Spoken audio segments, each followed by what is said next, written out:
Hi, my name is Dan Alferov and I'm from London, Ontario, part of Youth Science Canada, representing Canada at the International Science and Engineering Fair. So my project is called Perception of Facial Expressions of Emotion. Now the purpose of my project was to look at what we know about how we express and perceive emotion in order to diagnose a variety of mental disorders. Now why that's important is because a variety of mental disorders like autism spectrum disorder, bipolar disorder, and schizophrenia share localized deficits in facial emotion perception. Now what that means is that patients with autism, for example, have a deficit in perception of fearful faces. In other words, they don't perceive fearful faces like you and I, whereas the schizophrenics share deficits in positive emotion perception. Now what I used binocular rivalry to essentially rank facial expressions of emotion, 6 universal facial expressions of emotion, to develop a ranking system that is a norm for healthy populations.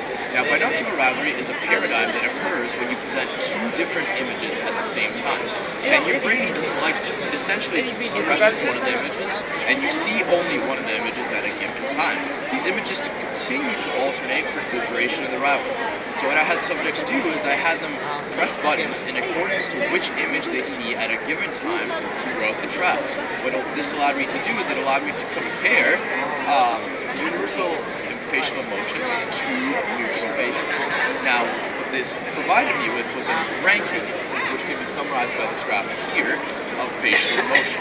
What's interesting about this ranking is that despite individual variability in the data, the pattern itself is actually the same. And what this means is that perception of faces is universal with healthy subjects, and we can use this information to diagnose a variety of mental disorders. The second phase of my experiment was to figure out, well, how does emotional state actually affect your perception of these faces? Because a lot of emotionally labile patients are incapable of expressing their emotional state. So how will their ranking change depending on how they feel? And in order to measure this, I changed emotional state with music. So essentially I played music while having my participants look at this binocular rivalry. And what I found is that happy music globally changes the perception of these faces, and so does sad music. And we can use this change because it's significant to determine how a person is feeling while they're doing the experiment.